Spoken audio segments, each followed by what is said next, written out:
She left with a kiss and a whisper. I'll be back soon. He stayed behind with a cup of coffee and faith in the person he had built his life with. A quiet Saturday, a movie playing in the background, the random sound of a notification, and suddenly, reality split at the seams. Out of nowhere, laughter, photos, names that shouldn't be there. One evening, a few clicks, and the carefully preserved illusion of love turned to dust. He didn't scream, didn't smash dishes, didn't make a scene. He simply packed his things and left. But the most interesting part begins afterward, when silence becomes a weapon, and truth the only means of survival. While she tries to rewrite the past, he's learning how to breathe without her. And then it becomes clear, sometimes the loudest goodbye is silence. Hello, my friend. I'm so glad you stopped by my channel. If you're here for the first time, don't forget to subscribe and share this video with your friends or family. It really helps my channel a lot. Please tell me in which city or country you watch this video. I value every one of your comments. So, let's get started. I never used to be the kind of man who snoops. Or at least, I told myself I wasn't. Amelia and I had been together for 5 years, 2 of them as husband and wife. We met in college. She lived in a world of vibrant sketches and mood boards, studying design with the kind of passion that radiated. I was neck-deep in mechanical engineering, all equations and technical schematics. We were opposites from the start. She brought chaos, I brought order. Or so I like to think. Just 3 weeks before our second wedding anniversary, her friends planned a weekend escape, a girls-only retreat to Lakewood. She left that Friday, full of affection and cheerful goodbyes, promising she'd be back by Sunday evening. Nothing felt off. Everything seemed fine, at least on the surface. Saturday night rolled around, and I was sprawled on the couch half-focused on some movie when I heard a ping from the kitchen. It was her laptop. She'd left it open on the counter. At first, I didn't give it much thought, just a stray message, I figured. But then it pinged again, and again. Eventually, curiosity edged out hesitation. I walked over and glanced at the screen. It was a group chat, Amelia and her friends, Delilah, Lena, and a few others, whose names I only knew in passing. I froze. Part of me knew better. I shouldn't read on.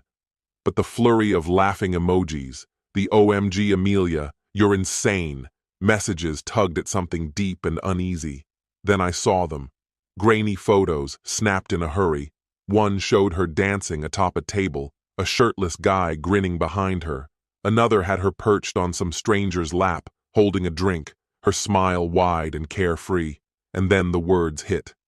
Still can't believe what you pulled off in that bathroom. You're a legend now. One message hit harder than the rest. Adrian's gonna have competition now, huh? Adrian. Me. My name, tossed in like an afterthought. I felt my stomach tighten. I scrolled faster, my pulse climbing. Then I saw her message. Amelia, laughing it off, casually admitting she'd hooked up with some guy named Landon. Just one time, she wrote. Just for the thrill. I sat there in stunned silence, unable to tear my eyes away. Then I started collecting everything. Screenshots of every image, every message, every damning word. I backed it all up, onto a flash drive, then to my email. When I finally shut the laptop, I couldn't move. I stared at the wall, the version of Amelia I'd believed in slowly crumbling in my mind. There was no coming back from this. I knew it then. The next morning, she breezed through the door like nothing had changed, tossed her bag down, came up behind me, and wrapped her arms around my waist. Her cheek rested between my shoulder blades. "Missed you," she whispered, the sweetness in her voice almost convincing. I gave a slight nod, not taking my eyes off the coffee mug in front of me. She circled to face me, frowning slightly. "You okay?" I forced a thin smile. "Yeah."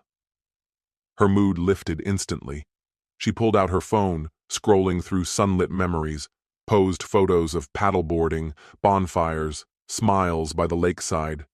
carefully curated, not a trace of Landon, not a hint of what really happened.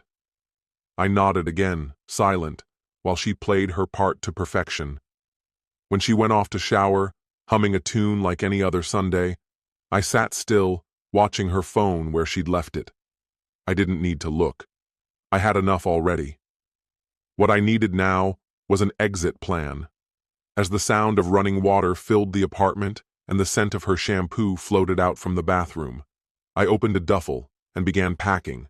My laptop, passport, some clothes, emergency cash from the drawer. The smell that once felt like home now made my stomach turn. My eyes landed on the wedding photo above the television. We were smiling, holding hands, surrounded by our families. It looked fake now, like a scene from a play we once believed in. From the shower, Amelia called out cheerfully, "Hey, want to get brunch?" I zipped the bag slowly. "Sure," I said, "just give me a sec." What I meant was, I'm making sure I have everything I need to disappear, not escape, not panic, just leave, quietly, completely. No dramatic confrontation, no yelling, just absence. I wanted her to step out into silence, to feel the space I no longer filled. Let her wonder, let her sit with the not knowing. Because if I was certain of one thing now, it was this. She didn't earn an explanation. I waited until late in the day. She'd gone out to meet Delilah and Lena for coffee, giving me a narrow window of time. As soon as I heard the door click shut, I grabbed the duffel and headed to the car. I didn't see anyone. No one stopped me. It felt strange, surreal, like I was moving through fog, but necessary, like pulling a splinter that had festered too long. I left the keys on the kitchen counter. No note, no final words, just emptiness. Before walking out, I took one last tour of the apartment. The bedroom, the kitchen, the living room, each corner filled with echoes that no longer rang true. It all felt staged. I didn't feel sorrow, not even anger. I felt detached, like I was observing the unraveling of someone else's life. By the time the sky had shifted into gold and lavender hues, I was already halfway to the coast. I paid cash for a budget motel. Nothing fancy, just enough to hold me for the night. It was all I needed. I shut off my phone and cut myself off from the noise of the outside world. Silence settled around me like armor. For what felt like hours, I sat at the edge of the motel bed, unmoving, eyes fixed on the stained carpet beneath my feet, while the ancient air conditioner choked out its final breaths in the corner. Eventually, stillness gave way to a gnawing urge. I turned the phone back on. 30 missed calls from Amelia, 10 voicemails, countless messages. "Adrian, please, where are you? I'm losing my mind. Call me back. This isn't funny. Are you safe?" As I kept scrolling, her words spiraled from desperation into rage. "If you're mad, just say it. Don't vanish. Don't be a coward. If you're done, at least have the decency to say it." For a fleeting moment, I thought about answering, but the thought passed quickly. She had shattered something sacred, and now she had the nerve to demand honesty. I switched the phone off again and tossed it onto the nightstand. A freight train groaned somewhere in the distance, the vibrations humming through the floorboards. I lay back, arms tucked behind my head, staring at the discolored ceiling above. I didn't know where I was heading next, but I was certain where I wouldn't return. I was done going back. By day 2, the ripple effects had begun. I was halfway through a soggy sandwich from a gas station when the phone lit up once more. More missed calls, friends, extended family, even Celeste, Amelia's mother. I let them all go unanswered. All except one. When I saw Roman's name appear, I picked up. If there was one person I could count on through this storm, it was my brother. "Adrian, Jesus, where have you been?" His voice was tight, laced with worry. "I'm okay," I said, barely above a whisper. "I just needed to get away for a bit." A pause. "This about Amelia?" "Yeah, she crossed a line. Now I'm drawing mine." Roman didn't push for more. He never did. "Whatever you need, I'm here." "I know," I told him. We ran through the basics. My location. What came next? He offered his place near the lake as a retreat, but I told him I wasn't ready to see anyone. Not yet. I needed time to let the fog in my head begin to lift. Just before we hung up, he gave me a quiet warning. Don't let her take control of the story, Adrian. If you stay quiet too long, she'll fill in the blanks. He wasn't wrong. Amelia could be impulsive, but never foolish. She knew how to twist things to suit her needs. I'd watched her do it before, bending the truth just enough to justify her actions. If I stayed silent, I'd become the villain, the heartless husband who vanished without a word, the one who couldn't handle a rough patch. That wasn't the version I would allow her to spread. Later that night, I sent a message to a small circle, the people who needed to hear it from me. My parents, Roman, a few close friends. Amelia was unfaithful while she was away. I found out. I've left. I'm okay. Please respect my space while I work through this. I attached the proof, the damning photos, the screenshots, the receipts. No embellishment, no commentary, just facts. Then I powered the phone down again. That night, I slept deeper than I had in months. There's a strange kind of peace in owning the truth, even when it reduces your world to ashes. It didn't take her long to track me down. 3 days after I disappeared, a knock rattled the door. I didn't have to look to know who it was. I cracked it open a few inches. Amelia stood on the other side, her sunglasses perched in her tangled hair, eyes swollen and red from crying. She was wearing my old sweatshirt, the one she used to steal from my closet in the early days. Whether it was a plea, a manipulation, or a reach for comfort, I couldn't tell. Adrian, she said, her voice quivering. Please, can we talk? I didn't move. How'd you find me? She hesitated. Delilah, she tracked your card. I let out a dry, humorless smile. I should have stuck to cash. Even though my gut told me not to, I let her in. The room instantly felt smaller, tighter, suffocating. She wasted no time. I know you're furious. I know I hurt you. It was just one night, she went on. A horrible, thoughtless mistake. I was drunk. I didn't mean for it to happen. I leaned against the dresser, arms crossed, watching her unravel in front of me. Did you not mean for it to happen? I said calmly. When you whispered to Landon in that bathroom? She winced, the pain fresh and raw across her face. I swear, Adrian, it meant nothing. You're the one I love. You're my husband, my whole world. Doesn't feel like it, I said flatly. She stepped toward me, reaching. I pulled away. You don't get to cry, victim, I told her, voice cool and steady. You made your choices. Now you live with the consequences. Tears spilled freely down her cheeks. Maybe they were real. It didn't change anything. I'll do anything, she whispered. We can go to therapy, move somewhere new. I'll tell everyone what I did. I'll fix this. I walked away from my job, told her I was ready to spend the rest of my life trying to make things right. But as soon as the words left my mouth, I knew they were wrong. You don't understand, I said quietly, shaking my head. This isn't about fixing what's broken. It's about realizing it was never whole to begin with. She stood there, paralyzed, tears streaking her face as if she were trying to find her way back to a place that had only ever existed in her imagination. Eventually, I moved aside and pulled the door open. You should go, I said. Her mouth opened, like she might plead or protest. Maybe she was reaching for one last excuse or a desperate rewrite. But she didn't speak. She walked past me into the night. I closed the door behind her, turned the lock, and for the first time since everything unraveled, I felt a quiet, almost eerie sense of peace. Alone, yes, but no longer carrying the weight. By morning, the messages poured in. But this time, it wasn't just Amelia. It was Delilah, Lena. People I hadn't heard from in years, now suddenly full of concern. You're overreacting. It was just a mistake. You're seriously ending a marriage over this? I didn't answer a single one. I knew exactly what was happening. Amelia had already begun revising the past. Her version cast her as the grieving wife who made a single misstep, and me, the cold husband who walked out without a second thought. But I didn't care anymore. When you stop needing to be believed, the truth no longer requires a witness.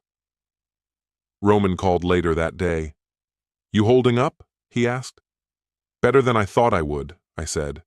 He paused, then added, "You know she's at her parents', right? Celeste's telling people you're going through some kind of midlife crisis." I actually laughed. First time in days. "Let them tell themselves whatever makes it easier to sleep," I said. "I'm done performing." That night, I found myself on the shore, beer in hand, watching the sun bleed into the horizon. The scent of salt and distance hung in the air. Couples passed by, holding hands. I expected to feel bitterness, but it never came. What I felt instead was something stripped clean, not shattered, purified, like the blank space after the last word. Earlier, she'd texted me once more. "Adrian, please. I'll do anything. Just call me, please." I stared at it for what felt like hours. Then I deleted it, left it unanswered. Not every ending needs words. Some just need silence. I stayed on that beach until the light faded, until the sky shifted from gold to deep blue. Tomorrow I'd return to Romans, begin picking up the fragments. But tonight, I let the ocean carry away what was left of the life I no longer belonged to. In the days that followed, I found a lawyer, filed the paperwork, no outbursts, no spectacle, just quiet decisions. A week later, I was in Roman's backyard, helping him finally fix the fence that had been leaning for years. It felt good, the sun warming my shoulders, sweat on my skin, hands covered in earth. Simple. Real. My phone buzzed from the bench. I wiped my palms on my jeans and picked it up. Unknown number. I answered anyway. "Adrian," said a soft voice. "Celeste, Amelia's mother. I hate to bother you, but I thought you should know." I said nothing. "She's not in a good place," she continued. "She's seeing a therapist, living here with us. She regrets everything." "I'm sure she does," I said calmly. A pause. "She still hopes you'll talk to her. Just once." I looked out at Roman hammering a new board into place. "I'm not angry," I said, "but there's nothing left between us." Celeste hesitated. "I understand. I'm sorry." I hung up without saying another word. That evening, I wrote a short email to the mutual friends who hadn't yet chosen sides. "Thank you for respecting my space. I wish Amelia the best, but I'm moving forward. Please don't contact me about her again. Firm. Final." 2 days later, I changed my number. Rented a small place on the other side of town. No shared drawers, no framed photos on the wall, just quiet and room to breathe. Sometimes, yes, the memories drifted in, her laugh echoing down the hallway, her voice stumbling over song lyrics in the car. Faint, harmless. They didn't hurt anymore. They were just echoes from another life. When the date of our second anniversary arrived, the one that would never come, I barely noticed. Time had already done its work. And the strangest thing of all, it wasn't revenge, it wasn't anger, it was freedom. The kind you don't realize you've been craving until the moment it finally finds you. This story has come to an end. What's your opinion? Share it in the comments, my friend, and if you like this story, check out other exciting videos on my channel. I'll say goodbye until the next video. See you. Greetings, my dear viewer. You're on the channel The Price of Cheating. The channel is for those who appreciate traditional family values and condemn adultery. So be sure to subscribe to the channel. Let's get started. It was a quiet Tuesday evening when I finally walked through the front door, utterly spent from the relentless demands of the day. The soothing scent of a homemade meal lingered in the air, blending seamlessly with the low hum of the television. As I dropped my keys into the familiar dish near the door, I let out a long, weary sigh, the day's strain bearing heavily on me. All I wanted was a peaceful evening with Harper, my wife of nearly 12 years. Our evenings followed a comforting routine: dinner, deep conversations, and sometimes curling up with a movie before heading to bed. But tonight, something was different. A subtle but undeniable tension hung in the air. Harper sat at the kitchen table, her hands clasped tightly, her forehead creased in thought. She looked up as I entered, her expression difficult to read. It was rare for her to appear so serious, especially at this hour. "Hey," I said, trying to inject a bit of levity into my tone, hoping to ease the unease that had settled between us. "Everything okay?" She motioned toward the chair across from her. "Sit down," she said quietly, her voice carrying a weight that made my stomach tighten. A knot of dread formed within me. I'd heard enough stories from friends to recognize the gravity of conversations that began this way. They rarely led to good news. I sat down cautiously, my chest tightening with apprehension. "I don't really know how to say this," she began, avoiding my eyes. "But I need to be honest with you. You know I love you, right?" "Of course," I answered, though my heart was pounding now, an ominous drumbeat in my ears. She took a deep breath, steadying herself before continuing. "I've been thinking about this for a long time, and I've come to a decision. I think we need to have a conversation about something different." Her words sent a chill through me. Something different? The phrase echoed ominously in my mind. A growing sense of dread prickled at the edges of my thoughts, but nothing could have prepared me for what she said next. "I think I want to start seeing someone else," she confessed, her tone steady but her gaze shifting away from mine. "I've met someone and I feel like I need to explore that." The world seemed to tilt for a moment, her words hitting me like a thunderclap. "Wait, what?" I managed to say, my voice barely above a whisper. "You want to see someone else?" "Yes," she said, guilt and determination etched into her face. "I know it's a lot to process, but I need to tell you the truth. I love you, always have, always will, but I need to do this for me." Her words felt like a sledgehammer to my chest. "Are you serious?" I demanded, my voice rising despite myself. "You're saying you want to have an affair and expect me to be okay with it?" "It's not about us," she said, shaking her head. "It's about me. I need this. I need you to try to understand." My disbelief and anger swirled together into a storm of emotions. "You're asking me to just stand by and let this happen?" I asked, struggling to keep my voice steady. "I'm not asking for your permission," she clarified, her tone calm but resolute.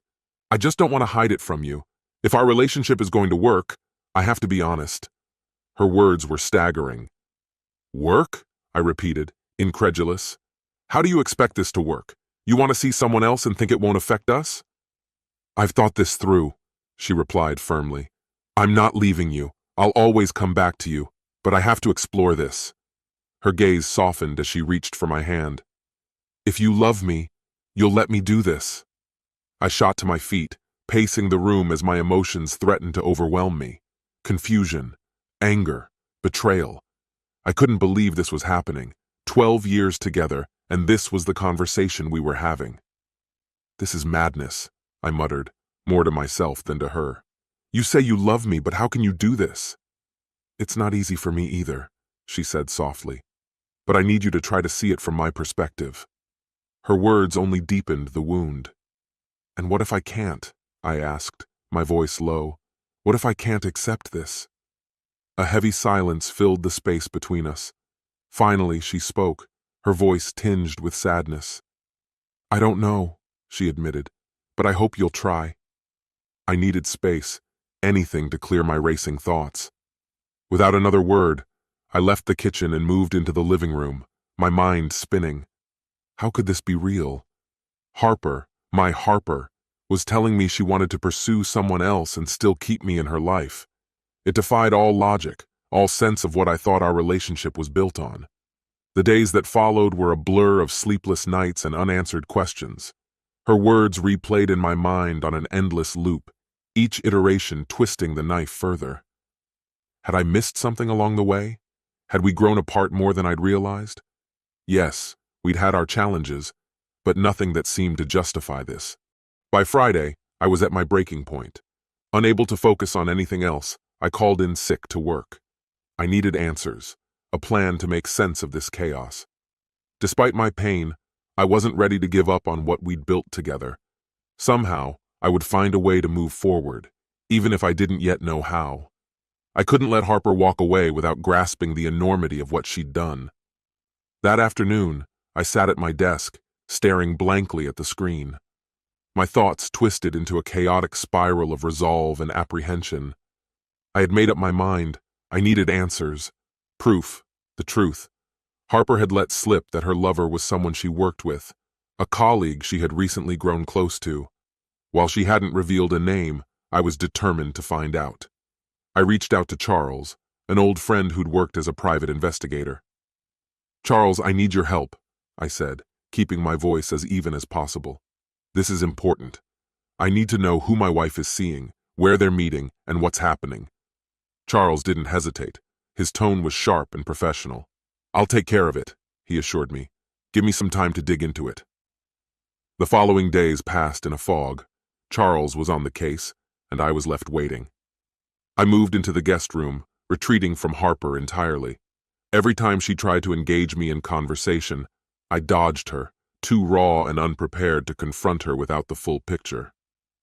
By Monday, Charles had answers. Harper's lover was Thomas, a recent hire at her office. Charles had traced their movements and pieced together their routine, stolen hours spent together after work, either in his car or at his apartment. The revelation struck me like a blow. I didn't know what to do with this information, but one thing was clear: I couldn't keep living in denial. On Thursday, I decided I had to see it with my own eyes. I called in sick to work, steeling myself for what I might discover. Early that morning, I followed Harper to her office, keeping a safe distance to avoid detection. She carried on as if nothing was wrong, unaware of my presence. At around 4 p.m., she walked out of the building, and there he was, Thomas, waiting for her. I watched as they exchanged a brief kiss before climbing into his car and driving away. My chest tightened as I trailed them, every mile worsening the ache in my gut. They wound through the streets until they reached a quiet suburban neighborhood. I pulled over and watched as they parked in the driveway of a modest 2-story home. Harper stepped out, laughing, as Thomas opened the door for her. Without hesitation, she disappeared inside. Sitting in my car, I was overwhelmed by a mix of fury and heartbreak. This wasn't a fleeting mistake or a one-time lapse in judgment.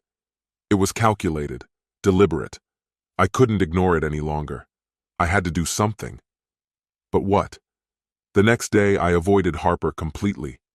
Facing her, knowing what I now knew, was unbearable. I threw myself into work, burying my thoughts in routine tasks, anything to escape the storm brewing within me. That morning, I checked in with Charles again. He had uncovered more. Harper and Thomas had been seeing each other for weeks. Worse, they were planning a weekend getaway together, a romantic retreat. The brazen confidence of it burned in my chest. By Friday afternoon, I reached my limit. The weight of anger and sorrow had become too much to bear. Without a concrete plan, I found myself walking into a lawyer's office. My heart raced as I sat down, grappling with the reality of what I was about to do. "I want to file for divorce," I said, my voice steady even as my insides churned. "On grounds of adultery. What are my options?" The lawyer nodded, pen moving briskly over his notepad. "We can proceed with that," he said. "Do you have evidence?" I hesitated, the thought of Harper accusing me of betrayal for uncovering her lies making my stomach turn. But the facts were clear. Her actions had left no room for doubt, and the betrayal was too glaring to ignore. This wasn't the path I had wanted to take, but she had left me no choice. I had no other options left. I handed the lawyer the photos Charles had sent, shots of Harper and Thomas together, their text exchanges, the places they visited, and details of a weekend getaway they had planned. He went through them all carefully before leaning back in his chair. "This is strong evidence," he said. "If you're sure this is the path you want to take, we can start the process immediately." I nodded, determined. I need her to face the consequences of her actions. She has to understand what she's done. I won't let this go. The lawyer gave a sympathetic nod and started outlining the next steps. He explained that we'd file for divorce, with the evidence of infidelity making my case stronger. As we delved deeper into the legal process, an unexpected relief washed over me. This wasn't the outcome I had wanted, but it felt like the only path forward. When the weekend came, Harper was preparing for her trip with Thomas. I couldn't bring myself to confront her, not after everything I had discovered. I spent most of the day away, running errands and mentally preparing for the inevitable. By noon, I found myself parked outside the house, unsure why I was there. But something inside me urged me to stay. I needed to see her leave. Harper walked out, suitcase in hand, and waved cheerfully before getting into Thomas's car. I watched them kiss before they drove off, my stomach in knots. I stayed in the car a moment longer, making sure they were really gone, then drove to the Hilton, the hotel where I knew they would stay. I had done my research. I knew when they'd check in and even their room number. Confrontation wasn't part of my plan. No, this would be handled another way. I checked in as a guest, requesting a room next door. Inside, I set up hidden cameras and audio devices, preparing to document everything. This wasn't just about ending our marriage. I wanted her to feel the full weight of her betrayal. Through the peephole, I saw them arrive. They went inside, and the door clicked shut behind them. My heart sank, but I steeled myself. Hours dragged on as I watched them through the cameras. I wasn't sure what I expected. Vindication, perhaps, but all I felt was hollow. Watching them together, laughing, embracing, it confirmed everything, yet it felt like my world was collapsing with each moment. The door opened briefly. Thomas stepped out, casually dressed, while Harper stood in the doorway in a robe, her hair messy from the trip. She smiled, a smile that seared into my memory. When Thomas returned, they kissed, and then moved to the bed. I couldn't look away as they undressed and made love. Each second felt like another shard of my soul was ripped away. When it was over, and they lay in bed together, a deep, raw anguish overtook me. This wasn't the justice I had imagined. It was pure torment. Eventually, I packed up and left the hotel, numb to everything around me. Back home, I sat alone in the living room, replaying the events over and over. Harper would be back on Sunday. I knew I had to face her. There was no turning back. When she walked in that afternoon, she greeted me like nothing had changed. "Hey, you look all right. How was your weekend?" I didn't answer. I stood up and met her gaze, my voice cold. "Sit down, Harper. We need to talk." Her cheerful expression faltered, but she obeyed. "What's going on? You've been so distant." "I know," I said, my voice flat. "I know everything. About Thomas, about your weekend.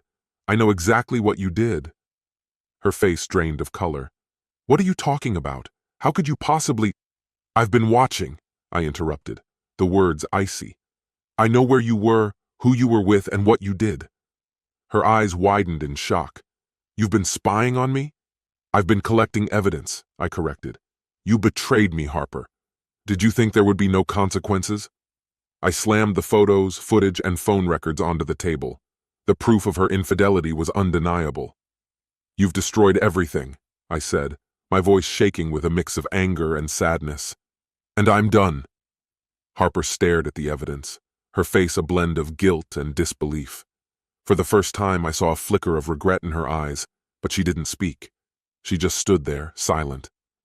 "Pack your things," I said, my voice breaking. "We're done." She didn't argue. As she turned slowly to leave, the weight of her actions settled over her. But it was too late. The damage was irreversible, and there was no fixing what we once had. This concludes the story. If you like it, then put your powerful like and subscribe to the channel.